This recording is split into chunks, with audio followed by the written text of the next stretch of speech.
El sexo entre humanos tiene más de 2 millones de años, pero ¿ha sido siempre igual? Las primeras referencias escritas proceden de una época en que las relaciones sexuales ya estaban estereotipadas. El matrimonio y los tabúes sexuales, así como las estrictas penalizaciones por transgredirlos, estaban firmemente implantados. Pero ¿cuándo sintieron los humanos por primera vez la necesidad de imponer unas normas?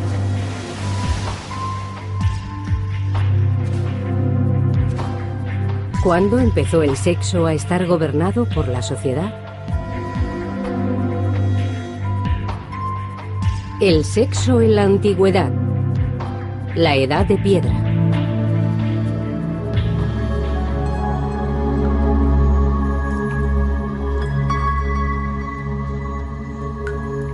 En este programa seguiremos el progreso del Homo sapiens desde su aparición hasta los primeros asentamientos e intentaremos averiguar cómo fue evolucionando la sexualidad humana.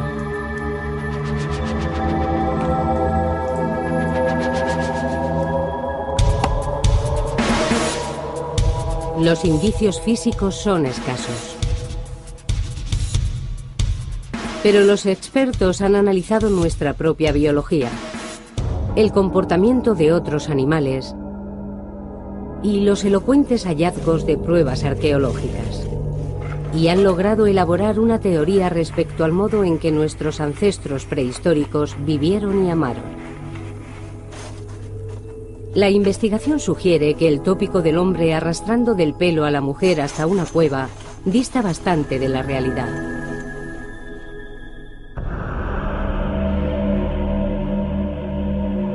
Hace 26.000 años, 10.000 años después de la muerte del último Neandertal, un reducido grupo de humanos primigenios ejecutó un extraño ritual.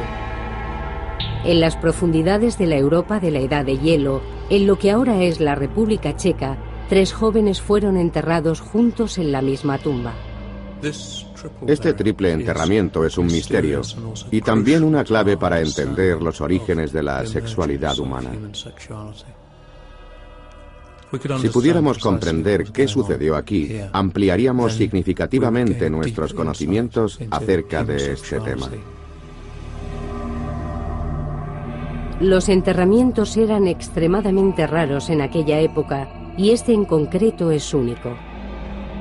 Uno de los cuerpos aparece con una estaca clavada en los genitales y otro con un cuchillo apuntando hacia esa misma parte del cuerpo.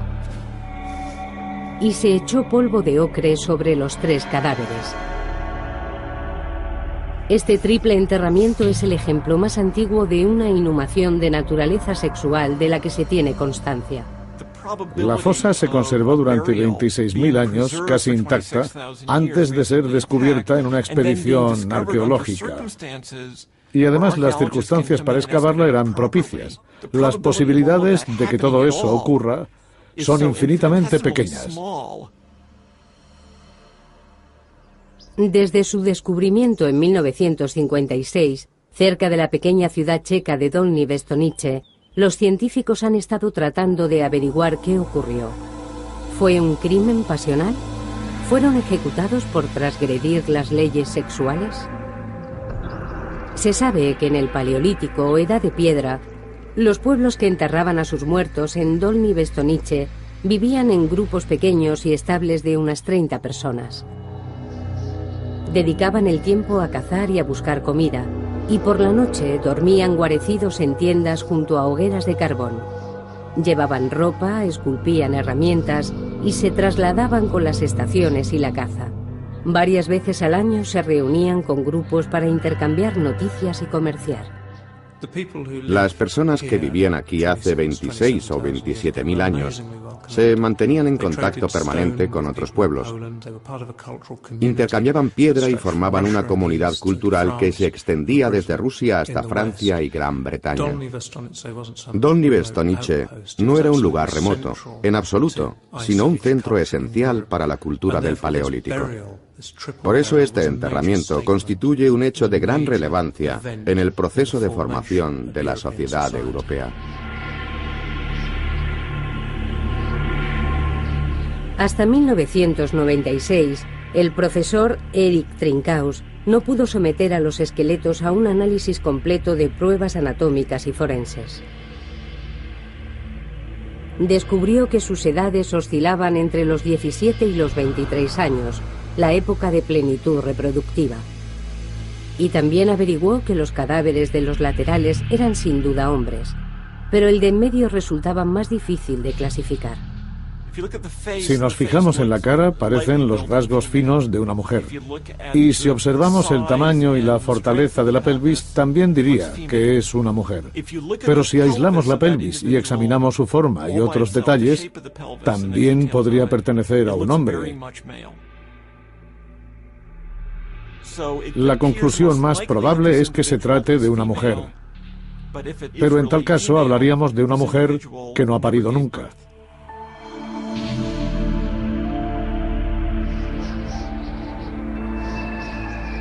Las pruebas demostraron que habían muerto repentinamente y fueron enterrados pocas horas después, antes de que el rigor mortis apareciera en sus rostros. La importancia concedida a los órganos genitales apunta a que fueron ejecutados por motivos sexuales. Estos 3 jóvenes murieron juntos y fueron enterrados juntos. Seguramente también los mataron juntos. Puede que los envenenaran porque la sociedad no pudiese tolerar su conducta. Quizá actuaron de un modo depravado para esa época. Pero ¿qué horrible acto pudieron cometer?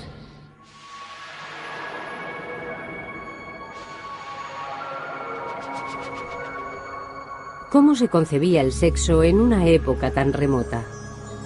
¿Existió en algún momento de la historia un tiempo en el que no hubiera normas, una época idílica sin tabúes sexuales? Las investigaciones científicas sugieren que no. La prueba más temprana y mejor preservada del sexo prehistórico son nuestros propios cuerpos. Hace 5 millones de años, los humanos empezaron a diferenciarse de nuestros parientes primates más cercanos. Hace unos 3,5 millones de años, iniciamos nuestra andadura sobre 2 piernas.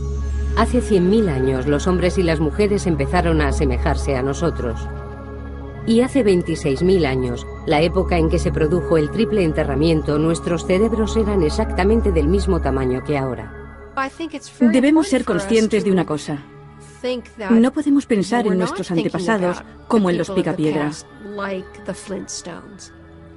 Si hubieran sido unos seres estúpidos, nosotros no estaríamos aquí. Si vemos al hombre prehistórico como un animal torpe que merodeaba en busca de comida, estamos muy equivocados. Entonces no habrían evolucionado. El hecho de que ya se parecieran a nosotros nos da una pista de cómo harían el amor. Seguramente, el modo en que nuestros ancestros mantenían relaciones sexuales hace 100.000 años se parecía mucho al nuestro. Cuando decimos que eran anatómicamente modernos, nos referimos a que su morfología sexual, sus penes y sus vaginas, coincidían con la de los actuales. Hay una especie de chimpancés, los bonobos, que copulan frente a frente.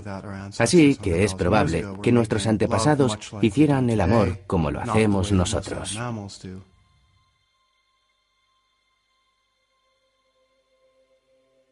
Sin embargo, las mayores similitudes se han encontrado en el interior de nuestros cuerpos. Igual que muchos otros mamíferos, los humanos producimos una hormona especial durante la actividad sexual, la oxitocina. Esta hormona induce sentimientos de unión romántica que vinculan a las parejas. La oxitocina lleva cientos de miles de años afectando a nuestras emociones. Hemos experimentado adaptaciones para crear vínculos duraderos. Las hormonas, como la oxitocina, inundan nuestro organismo cuando hacemos el amor. Y nos acurrucamos junto a nuestra pareja y nos sentimos cómodos y protegidos. Hemos desarrollado la capacidad de compromiso y unión romántica. Puede que las mujeres y los hombres prehistóricos se enamoraran y formaran parejas, ¿Pero eran fieles? Los científicos creen que no, y la prueba está en los testículos. Los testículos humanos son muy grandes en comparación con los del resto de los primates. Tenían que producir mucho esperma para poder competir, porque las mujeres copulaban con más de un hombre en el ciclo menstrual. Y el esperma de un hombre tenía que competir con el de otros hombres para fertilizar un óvulo determinado. Así es como se origina la competencia entre esperma, inducida únicamente por la promiscuidad de las mujeres. La desconfianza y las hormonas que inducen al cariño nos llevan a aparearnos, lo que garantiza la supervivencia de las especies, pero también pueden generar conflictos. Los celos y la rivalidad sexual están presentes en muchas poblaciones animales, no solo en los humanos. Pero desde el principio de los tiempos, los humanos han sabido que la promiscuidad no era conveniente. Cuando pensamos en las relaciones durante la prehistoria, debemos pensar en una mujer y un hombre que vivirían juntos y cuya unión estaría reconocida por el resto de la tribu. Y todos sabían que no debían interferir en ese vínculo, aunque para eso todos en el clan debían compartir la misma idea respecto a las relaciones sexuales. Pero además de las pruebas biológicas sobre la sexualidad prehistórica, también contamos con pruebas culturales. Curiosamente, data de la misma época que el triple enterramiento.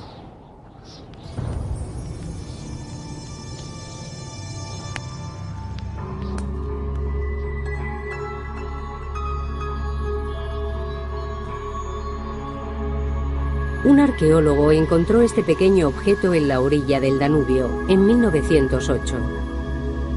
Es de menor tamaño que la palma de una mano y se asemeja a una mujer con el pelo corto, pechos voluptuosos y unas caderas y unos muslos exageradamente grandes. Después de esta, se han hallado muchas figuras similares. Esta estatua de arcilla procede del mismo yacimiento del enterramiento. De nuevo, muestra énfasis en los pechos, las caderas y los muslos. ¿Qué serán estas extrañas figuras? ¿Se trata de diosas de la Edad de Piedra? ¿El icono sexual de la prehistoria? ¿O son solamente arte? Algo destacable respecto a estas figuras es que la gente tenía que emplear bastante tiempo en esculpirlas. De esto se deduce que ya no dedicaban todo su esfuerzo a la supervivencia. Los expertos creen que las mujeres, igual que los hombres, saldrían a buscar alimento. La idea popular de que el hombre consigue la comida y provee a la mujer no tiene mucha lógica. Ese estereotipo carece de sentido. Sobrevivían de la caza y la pesca y ocasionalmente recogiendo bayas y frutos secos. Y también habría miembros del clan que se quedaban en el poblado cuidando de los niños o de los enfermos. Pero cuando se trataba de cazar, todos colaboraban por igual. Parece que en la prehistoria existía mucha más igualdad sexual. De hecho, las mujeres eran perfectamente capaces de alimentarse, de alimentar a sus hijos, de protegerse. Vivían en grupos unidos y se desenvolvían muy bien sin los hombres. No los necesitaban tanto, y eso les concedía muchísimo poder. Los estudios sobre grupos cazadores y recolectores también apuntan a la igualdad. En las sociedades recolectoras se da un nivel de igualitarismo razonable. Si alguien no estaba conforme con la organización de las tareas, siempre podía optar por irse, buscar otra tierra cerca del agua o de otros pastos y vivir felizmente allí. En la prehistoria, la voz de los hombres tenía el mismo peso que la de las mujeres. Era un mundo en el que imperaba la igualdad social y sexual. Sin embargo, dicha igualdad no se refleja en el arte del periodo prehistórico. Actualmente tenemos constancia de 200 de estas figurillas. Las hay de muchos tipos y materiales. Algunas, como esta, están hechas de piedra caliza. Y hay otras esculpidas en marfil de hace 20 y 30 mil años. Han sido encontradas desde Rusia hasta Francia, pero puede que solo estemos ante la punta del iceberg. Seguramente haya por descubrir muchas decenas de miles de estas figuritas más.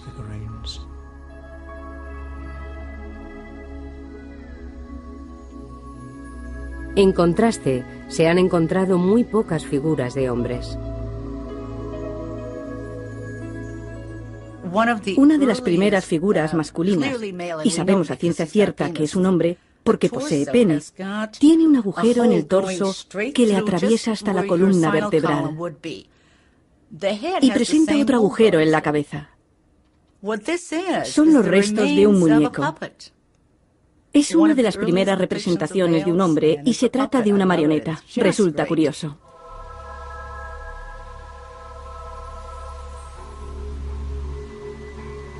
El descubrimiento de las primeras figuras suscitó toda clase de teorías.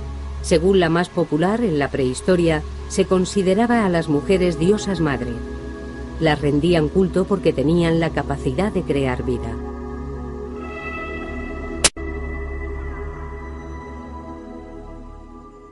El milagro en el cuerpo de la mujer era obvio. No le pasaba lo mismo al hombre.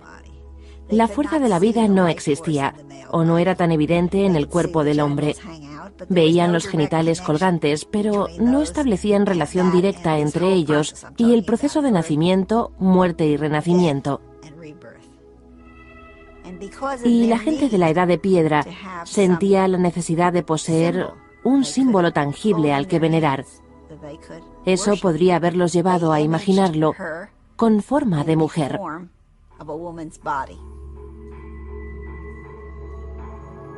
Esta teoría resulta bastante probable.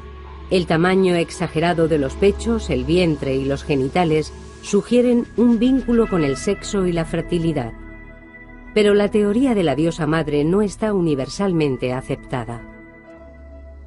Si son imágenes de culto, como se las llama, las encontraríamos en más lugares. Pero no han sido halladas en lugares de veneración. No han aparecido en ningún altar, ni en lo que se considera que pudieron ser templos.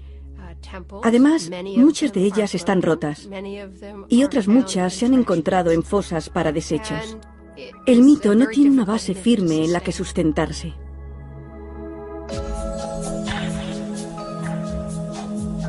Esas dudas han conducido a otra teoría. Quizás solo reflejaban el canon de belleza de la Edad de Piedra. La mayoría de los especialistas que las han estudiado son hombres y han interpretado las figuras desde su punto de vista. Algunos infieren que al ser mujeres y estar desnudas, debían ser una representación del icono sexual. También han pensado en ellas como artilugios educativos, algo fabricado por mujeres para transmitir los secretos de la feminidad a las jóvenes de la tribu. No tenemos por qué asumir que fueran fabricadas por hombres, ni que fueran fabricadas para hombres. De ahí que sea tan complicado atribuirles una función.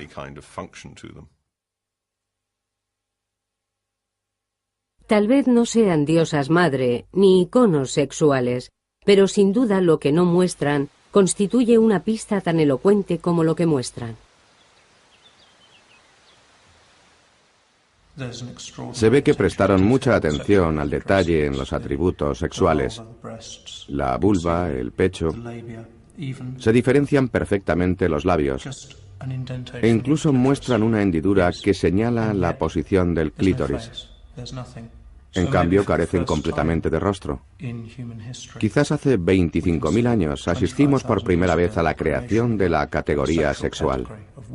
En este momento se empieza a ver a las mujeres como categoría sexual, no como personas individuales sexuadas, y tampoco como representación de un individuo que era amado por sí mismo y por sus virtudes. Eran simplemente un objeto de deseo, algo sin voluntad propia, algo que se podía poseer y con lo que se podía comerciar, algo sin rostro.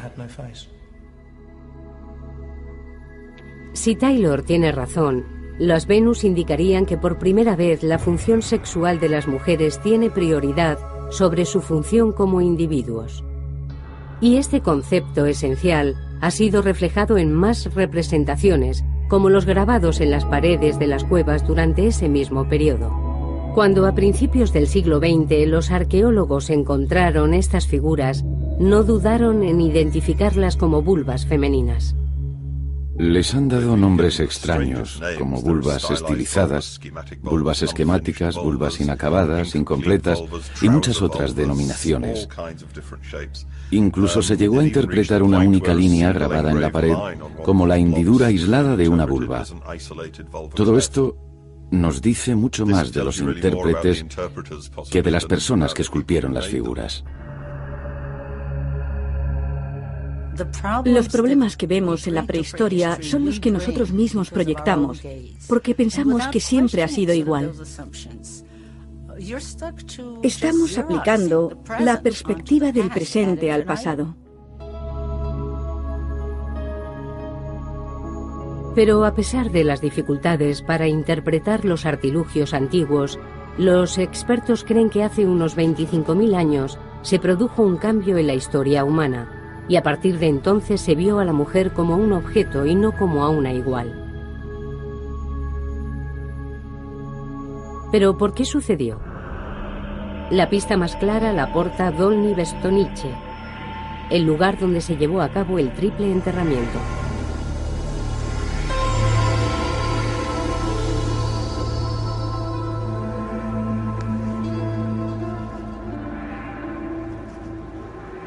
En un determinado momento de la prehistoria, los seres humanos decidieron regular las relaciones sexuales entre los hombres y las mujeres. ¿Pero por qué tuvieron esa necesidad?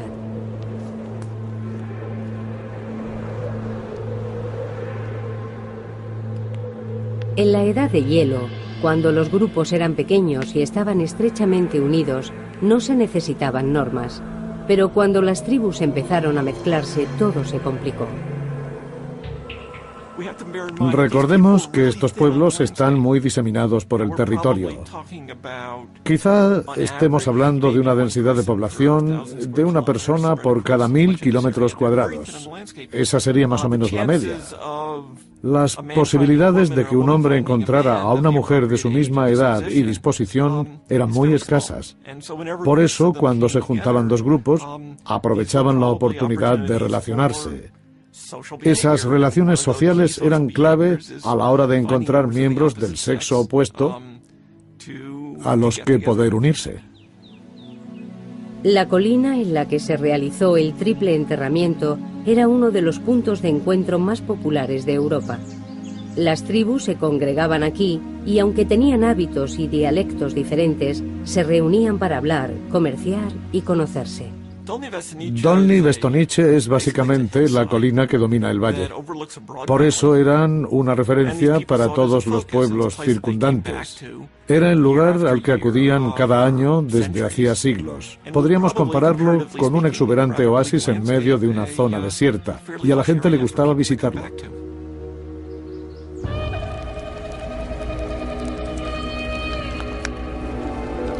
Las reuniones en la colina constituirían un acontecimiento de gran relevancia. Era una oportunidad de conocer a otras personas y de unirse a ellas.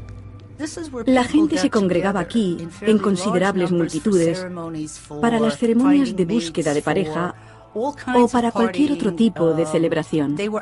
Era un sitio de agregación, como se los conoce técnicamente.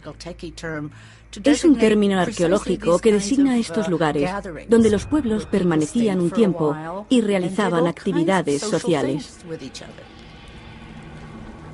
Pero el éxito de Dolní acabó, en cierto modo, perjudicando a las tribus. Cuantos más pueblos se congregaban, más se debilitaba la estabilidad social y sexual de cada uno en particular. Cada vez eran más los candidatos y más las oportunidades de tener relaciones sexuales. Por eso, con estas agrupaciones a gran escala, surgieron ciertas normas sobre el sexo. Pero las normas están para romperse. En Dolní Věstonice había un grupo de 100 o 200 personas viviendo juntas. Y también allí es donde se localiza este enigmático enterramiento. Quizá nunca podamos reconstruir con exactitud la historia, pero intuimos que pudo deberse a la violación de alguna norma sexual. O puede que el enterramiento en sí fuese un modo de implantar una norma, quizá la primera ley referida al sexo. Pero ¿podemos inducir algo concreto respecto a dichas normas a partir de este enterramiento? La mejor pista la hallamos en el modo ritual en que fueron colocados los cuerpos. No se ha encontrado ningún otro enterramiento tan elaborado de aquella época. La mano del hombre de la izquierda está colocada sobre el pubis de la mujer en el medio. Le giraron todo el cuerpo para enterrarlo mirando hacia ella. Pero el brazo de la mujer está enganchado al hombre de la derecha, como si existiera una relación establecida entre ellos. Él tiene la cara contra el suelo. Fue enterrado boca abajo. Parece que la posición de los cuerpos guarda algún tipo de significado. El hecho de que el cuerpo de la derecha descanse sobre su abdomen tiene alguna explicación, y no se ven rastros de cambio de posición o movimientos. Desde luego, la postura transmite un mensaje, pero no sabemos cuál. Eso sigue siendo una incógnita.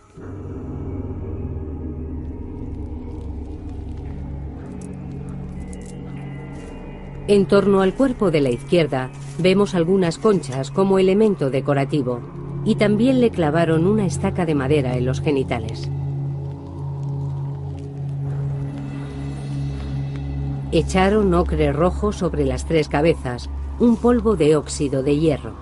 Se utilizó en las tumbas y en las pinturas de las cuevas durante toda la Edad de Piedra. En este caso parece aludir a algo sexual. También la zona púbica de la mujer está cubierta con este polvo. La cabeza del hombre de la izquierda muestra una segunda capa de ocre rojo y un diente de lobo. Aquí se ve una especie de costra. Es del individuo de la izquierda. Una gran corteza de polvo rojo y el diente agujereado de un animal. Obviamente, todo esto fue premeditado y tenía alguna intención.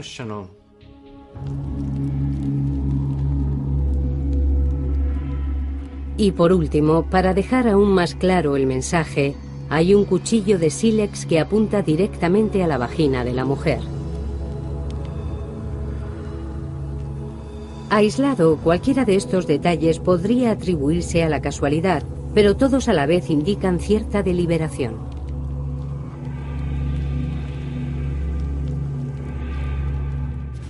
La teoría más probable es que el hombre de la izquierda es un intruso en la relación de los otros dos. Quizás se tratase de un violador o de un amante. En todo caso, este hallazgo sugiere que las parejas eran reconocidas socialmente. Si una mujer era infiel o si otro hombre intentaba romper esa unión, eran asesinados y posteriormente mutilados. Después se hacía un enterramiento ritual. Este triple enterramiento es el presagio de lo que ocurrirá en el futuro. La evolución de la sociedad hace que el individuo como tal vaya perdiendo terreno. Esta tumba debe completarse como una obra de teatro que pretendía aleccionar a la gente. Si esa es la verdadera interpretación del enterramiento, parece que la vida sexual de nuestros ancestros no se regía por la procreación, pero tampoco era un ideal de libertad sexual. Antes de los primeros asentamientos y de la existencia de las primeras ciudades, ya se implantaban normas y castigos para los transgresores, y a medida que crecían las comunidades, las normas se hicieron cada vez más necesarias.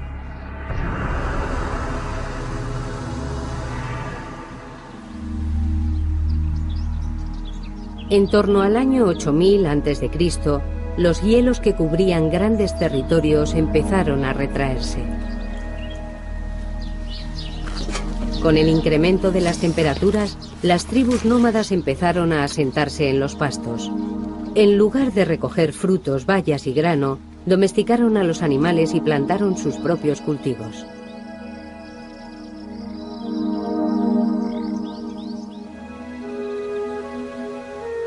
Esto es Çatalhöyük, en la actual Turquía. Fue la primera ciudad del mundo. El efecto que este lugar produjo en la vida sexual del ser humano se ha prolongado hasta nuestros días. En esta ciudad, construida sobre el lecho de un antiguo lago y atravesada por 2 ríos, vivían cerca de 10.000 personas. Una pintura de este territorio representa el primer mapa de la historia de la humanidad. Muestra Çatalhöyük a los pies de un volcán. Los grupos de casas estaban tan próximos que de pronto todo el mundo tenía vecinos. Ahora puede ser difícil de imaginar porque todos vivimos en ciudades y llevamos vidas muy organizadas, pero creo que aquel fue uno de los momentos más importantes del desarrollo humano.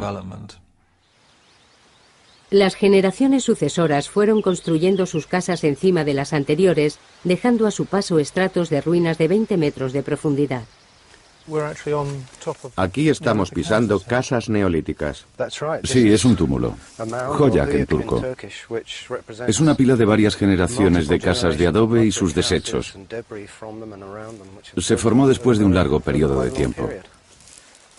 Estos primeros agricultores vivieron aquí más de 700 años y después abandonaron el lugar. Podría decirse que en Çatalhöyük regían normas sobre el sexo y la reproducción diferentes a la de los cazadores-recolectores. Creo que en la práctica debía de haber diferencias considerables. Las excavaciones empezaron hace 25 años y solo se ha desenterrado la 1/4 parte del yacimiento. Esta es una de las casas excavadas. Es fantástica. Extraordinaria.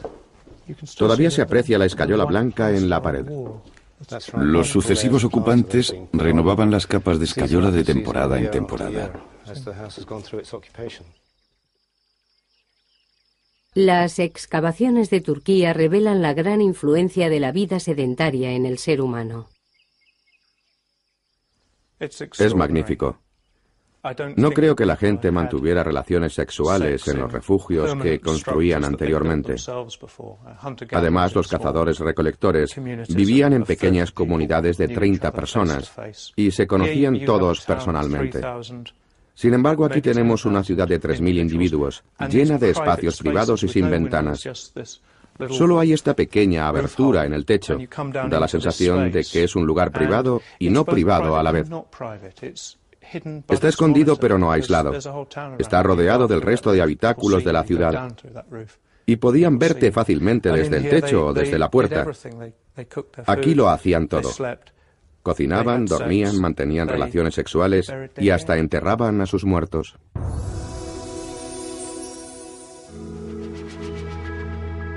Si las congregaciones en Dolní Bestonice ya provocaron ciertos problemas, la convivencia en un asentamiento permanente sería aún más difícil. Surgirían muchos conflictos, y además la basura, los excrementos y la suciedad se acumularían. Las restricciones sociales serían cada vez más estrictas porque, obviamente, había que regular la convivencia. De lo contrario, este modo de vida no se habría perturbado. La cuestión es, ¿por qué surgían los conflictos? En Çatalhöyük, el uso del espacio estaba muy regulado. Había lugares separados para los vivos y para los muertos, para los adultos y para los niños, para los hombres y para las mujeres. El interior de las casas estaba específicamente dividido, lo cual sugiere normas muy complejas. Normas que surgen en el plano de las grandes ciudades y que debían de ser muy estrictas. Dictaban lo que se podía hacer en la ciudad como conjunto y también lo que estaba permitido en el ámbito privado.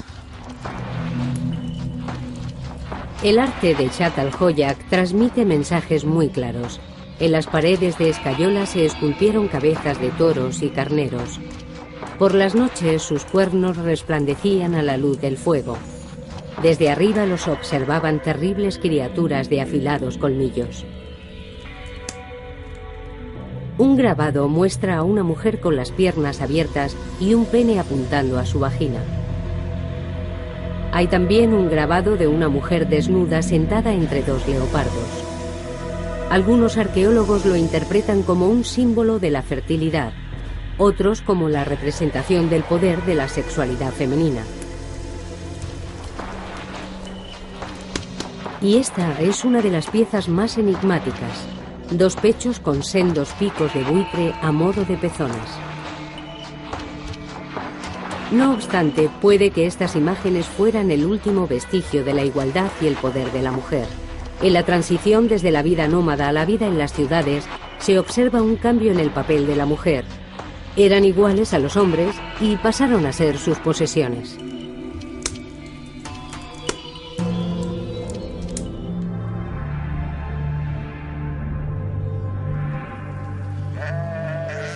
Cuando nuestros ancestros dejaron la vida como cazadores-recolectores y se organizaron en ciudades, todo fue sometido a revisión. En especial los planteamientos sexuales. Las mujeres se dieron cuenta de que ser símbolo de la fertilidad no era ningún privilegio. En Zhat al-Hoyaq los niños trabajaban en el campo, a menudo hasta la extenuación. Entre los esqueletos encontrados en el yacimiento son muchos los niños menores de 10 años. Además, ya se conocían métodos que permitían a las mujeres tener más hijos. La domesticación de animales supuso un suministro constante de leche. Cocinada en forma de gachas, podía utilizarse para amamantar a los bebés. Así las mujeres podían dejar antes la lactancia y volver a procrear. En las sociedades de cazadores-recolectores, la población se mantenía estable. A partir de ahora experimentaría una significativa expansión, ya que las mujeres parían con más frecuencia. Y si no estaban cuidando de los niños, tampoco les faltaban tareas de las que ocuparse. Moler el grano para hacer las gachas era un proceso laborioso. Basta con observar el dedo gordo del pie. Para llegar hasta el final, había que forzar mucho los dedos gordos, y al poco tiempo se empiezan a sentir las consecuencias del esfuerzo. Lo primero que se nota es un abultamiento en la articulación que deja al hueso en ángulo recto. Esto es el principio del dedo gordo del pie. Lo colocaban en ángulo recto y empujaban con fuerza contra el suelo. Después de mucho tiempo, aunque podían seguir moviendo la articulación, ya no tendrían cartílago. Todo sería hueso y debía de ser muy doloroso. Seguramente es la primera lesión por motivos laborales de la historia. Pero trabajaban a pesar del dolor.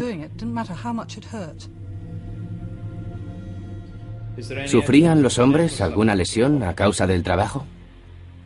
Bueno, se observa una hendidura en la rótula, en la parte donde el hueso empuja contra la rótula. Eso nos indica que pasaban mucho tiempo agachados, descansando tranquilamente después de la jornada laboral. Y esa hendidura no aparece en las mujeres.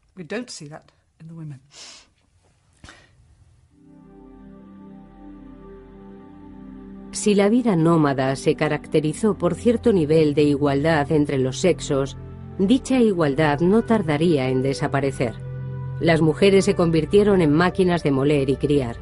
Hay pruebas que apuntan incluso a que su vida sexual también quedó marcada por la tradición. Obviamente es imposible saber con certeza las posturas que adoptaban para hacer el amor. Pero aquí en Zhat al-Hoyaq se generalizó un mismo tipo de arquitectura, un mismo tipo de decoración, un mismo tipo de dieta, y por lo tanto es probable que también se generalizaran las posturas sexuales. Ignoramos qué postura se implantaría, pero mi teoría es que las mujeres no se colocarían encima. En esta época se les exigía ser más prolíficas que nunca y cuidar después de los niños. Habían perdido su parcela de poder, así que tal vez las obligaban a ponerse a cuatro patas como los animales que domesticaban. Algunas de las figuras sugieren esta posición. Shatt al-Hoyaq representa una de las primeras fases de la evolución neolítica, una revolución que tuvo su efecto en el modo de vida, pero también en el pensamiento. Los nómadas poseían un cuchillo, un hacha y unas cuantas aptitudes, pero la agricultura aumentó el interés por los bienes materiales. Los cultivos, los animales y la tierra se convirtieron en propiedades que había que conservar y legar después de la muerte. Los hombres quieren asegurarse de que su tierra es heredada por los niños que llevan sus genes. Por supuesto, aún no entendían nada de genes, pero sí de la paternidad, y eran muy protectores con sus mujeres. Improvisaban toda suerte de velos, y surge un intenso deseo por controlar la sexualidad femenina. Y el mejor modo de controlar a una mujer era poseerla oficialmente. El método era el matrimonio. La propiedad adquiere gran relevancia en los poblados sedentarios, y la tierra es una propiedad que debería heredarse de una generación a otra. Y es en este punto en el que el matrimonio cobra más importancia. A partir de ese momento, el matrimonio consiste en producir herederos, niños concebidos para heredar todas las riquezas de alguien. Así que la faceta de la vida en pareja pasa a un plano completamente secundario. En Shatt al-Hoyaq reinaban todas las condiciones para que la institución del matrimonio prosperara. Las mujeres aún eran el símbolo de la fertilidad, pero esa fertilidad podía ser poseída igual que una oveja o una fanega de maíz. Las nuevas comunidades agrícolas crean el concepto de propiedad. Por primera vez se puede poseer una casa que se ubica en un lugar determinado. Estos son los estratos de casas construidas unas encima de otras. Eran propiedad de un linaje o de una familia, por eso los enterramientos se hacían bajo el suelo de cada estrato. Así marcaban la propiedad. Pertenecía a las personas que vivían en ella. Pero debemos reflexionar también sobre el derecho a poseer otros seres humanos. En la propiedad de las personas es donde surge el concepto de matrimonio. Los orígenes del matrimonio no tienen nada que ver ni con el amor ni con los sentimientos. Tampoco tienen que ver con la libre asociación ni con las emociones, sino con el control de la reproducción y, en último término, de la sociedad. La posesión de las mujeres era clave para dominar la comunidad.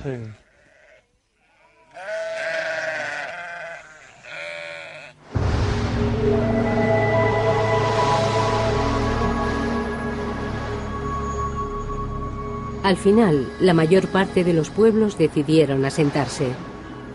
Pero no todos al mismo tiempo. Hubieron de pasar otros 5000 años para que los asentamientos llegaran a las Islas Británicas, y para entonces los conceptos de propiedad y matrimonio ya estaban firmemente establecidos. Uno de los asentamientos neolíticos mejor conservados del mundo está en las Orcadas, en la costa de Escocia. Data del año 3000 a.C. No obstante, comparado con Shatt al-Hoyaq, Shara Bray es diminuto. Su población fija se estima en menos de 100 personas en un periodo de 600 años.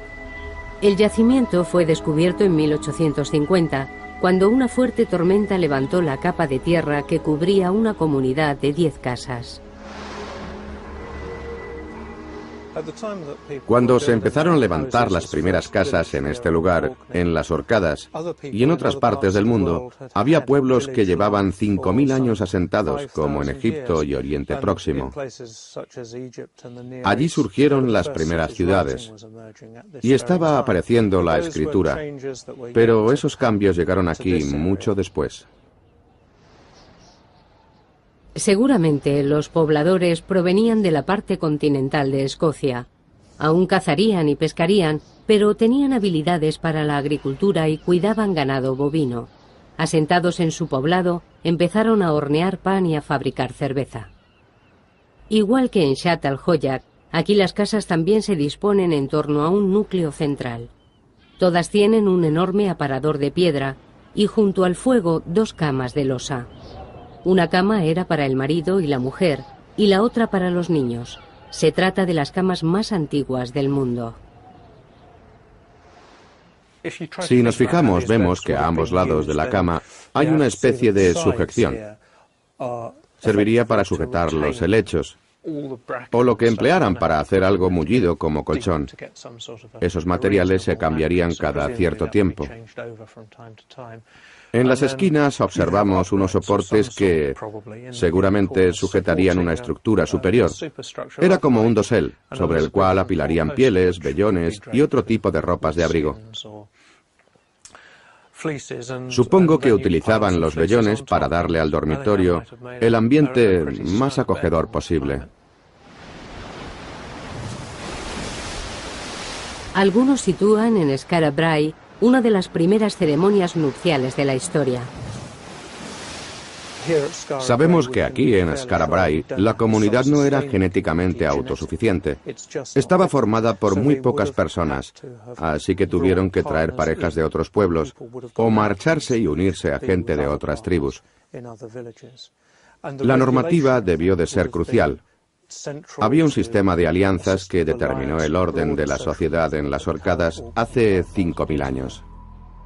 El anillo de Brodgar se construyó durante el periodo de vida de este pueblo. Originalmente, más de 100 monolitos de piedra formaban un círculo perfecto. Como en Çatalhöyük, la gente de Skara Brae invertía en un futuro para sus hijos.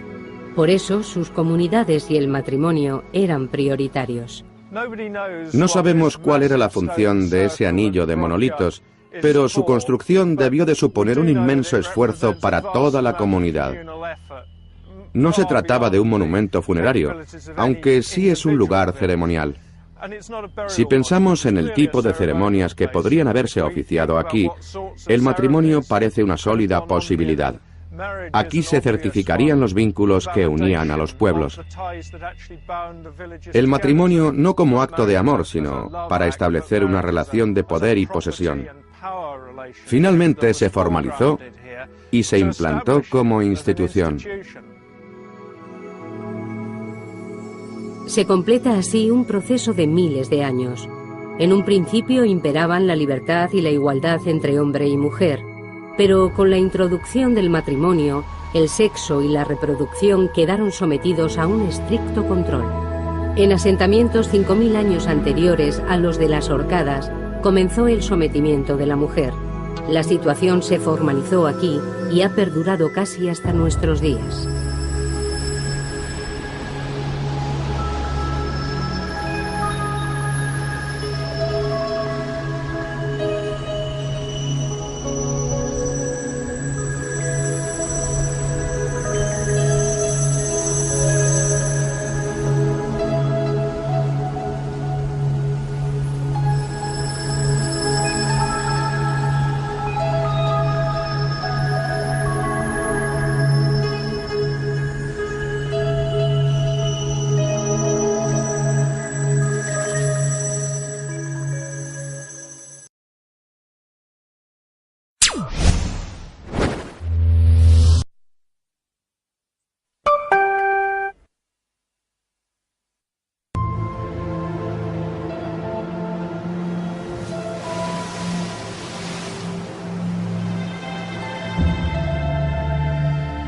El sexo entre humanos tiene más de 2 millones de años, pero ¿ha sido siempre igual?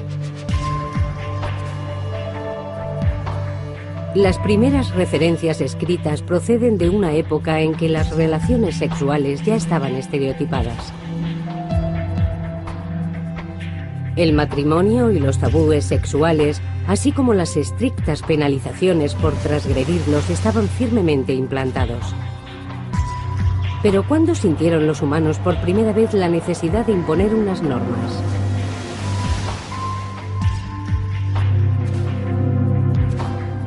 ¿Cuándo empezó el sexo a estar gobernado por la sociedad? El sexo en la antigüedad. La Edad de Piedra.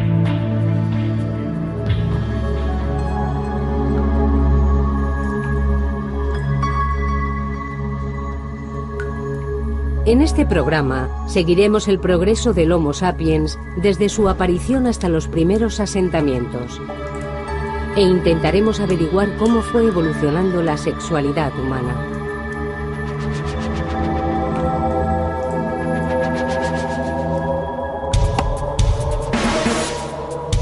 Los indicios físicos son escasos. Pero los expertos han analizado nuestra propia biología, el comportamiento de otros animales y los elocuentes hallazgos de pruebas arqueológicas. Y han logrado elaborar una teoría respecto al modo en que nuestros ancestros prehistóricos vivieron y amaron. La investigación sugiere que el tópico del hombre arrastrando del pelo a la mujer hasta una cueva dista bastante de la realidad.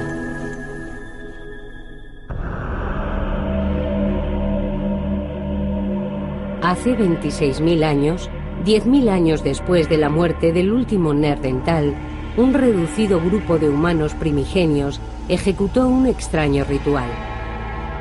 En las profundidades de la Europa de la Edad de Hielo, en lo que ahora es la República Checa, 3 jóvenes fueron enterrados juntos en la misma tumba. Este triple enterramiento es un misterio y también una clave para entender los orígenes de la sexualidad humana. Si pudiéramos comprender qué sucedió aquí, ampliaríamos significativamente nuestros conocimientos acerca de este tema. Los enterramientos eran extremadamente raros en aquella época y este en concreto es único. Uno de los cuerpos aparece con una estaca clavada en los genitales y otro con un cuchillo apuntando hacia esa misma parte del cuerpo. Y se echó polvo de ocre sobre los 3 cadáveres. Este triple enterramiento es el ejemplo más antiguo de una inhumación de naturaleza sexual de la que se tiene constancia. La fosa se conservó durante 26.000 años, casi intacta, antes de ser descubierta en una expedición. Descubrió que sus edades oscilaban entre los 17 y los 23 años, la época de plenitud reproductiva. Y también averiguó que los cadáveres de los laterales eran sin duda hombres, pero el de en medio resultaba más difícil de clasificar. Si nos fijamos en la cara, parecen los rasgos finos de una mujer. Y si observamos el tamaño y la fortaleza de la pelvis, también diría que es una mujer. Pero si aislamos la pelvis y examinamos su forma y otros detalles, también podría pertenecer a un hombre.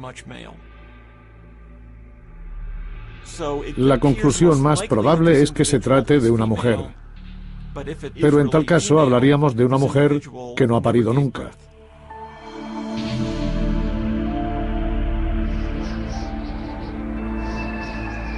Las pruebas demostraron que habían muerto repentinamente y fueron enterrados pocas horas después, antes de que el rigor mortis apareciera en sus rostros. La importancia concedida a los órganos genitales apunta a que fueron ejecutados por motivos sexuales. Estos 3 jóvenes murieron juntos y fueron enterrados juntos. Seguramente también los mataron juntos. Puede que los envenenaran porque la sociedad no pudiese tolerar su conducta. Quizá actuaron de un modo depravado para esa época. Pero ¿qué horrible acto pudieron cometer?